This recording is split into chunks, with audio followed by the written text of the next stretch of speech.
अस्सलाम वालेकुम friends, welcome back to Top Smarties. Drama serial Mayri. Ayesha का रो रो कर बुरा हाल है।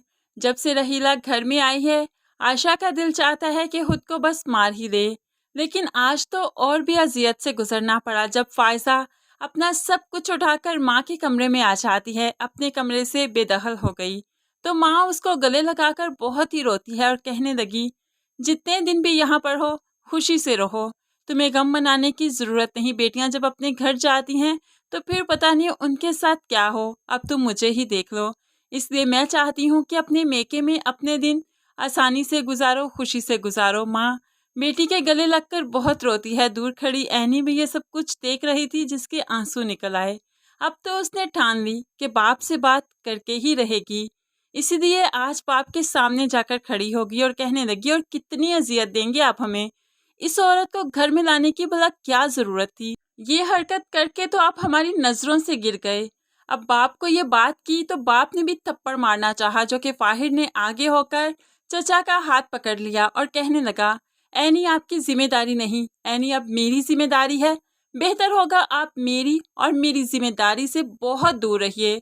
आपको मैं बहुत बर्दाश्त कर रहा हूँ पहले कारोबारी मामलात में, और अब मैं अपने घर के मामलात में आपकी मुदाखलत बर्दाश्त नहीं करूँगा। आयशा भी बेटे का साथ देते हुए कहने लगी, बिल्कुल ठीक कह रहा है फाहिर, ऐनी मेरी बेटी है, अब मेरी जिम्मेदारी है, फाहिर की जिम्मेदारी है। हबीब, तुम्हें इसके मामले में आने की कोई ज़रूरत नहीं, तुम्हें इस पर हाथ उठाने की ज़रूरत नहीं, अपने घर को संभालो जाकर। अब यहाँ पर फाहिर चचा के रवैये से बहुत परेशान हो गया कि आखिर उनकी मदाखलत हमारी ज़िंदगियों से ख़त्म क्यों नहीं हो जाती। हबीब भी बहुत गुस्से में रहीला के कमरे में आकर कहने लगा, अब तो मेरी कोई इज्जत नहीं करता, मेरा खून खोलने लगा है। जहीर भाई के साथ तो सब ऐसा नहीं किया करते थे, मैं भी तो अब उनकी जगह पर हूं ना, तो मेरी इज्जत क्यों नहीं करते। अब ये क्या जाने कि रहीला के आने के बाद ही तो इसकी इज्जत दो कौड़ी की हुई है कि आज इसकी बेटियां भी इसके आगे खड़ी हो गईं। आयशा की माँ, जो कि बेटी की वजह से बहुत परेशान है, बेटे के आगे अपना दुख खोलकर बयान करती है।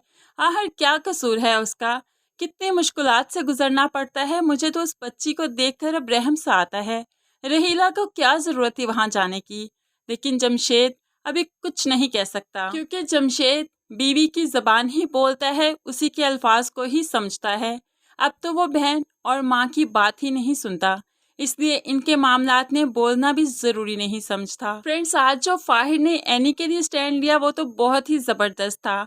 हमेशा शोहर को बीवी के लिए और बीवी को शोहर के लिए ऐसा ही स्टैंड लेना चाहिए। लेकिन हबीब जो रहीला को घर ले आया, आपको क्या लगता है, रहीला को घर लाने का फैसला ठीक है या नहीं? ज़रूर कमेंट्स में बताइएगा। मज़ीद वीडियोज़ के लिए चैनल को सब्सक्राइब करके साथ बेल नोटिफिकेशन ज़रूर प्रेस कीजिए ताकि आने वाली हर वीडियो आप आसानी से देख सकें। अल्लाह हाफिज़।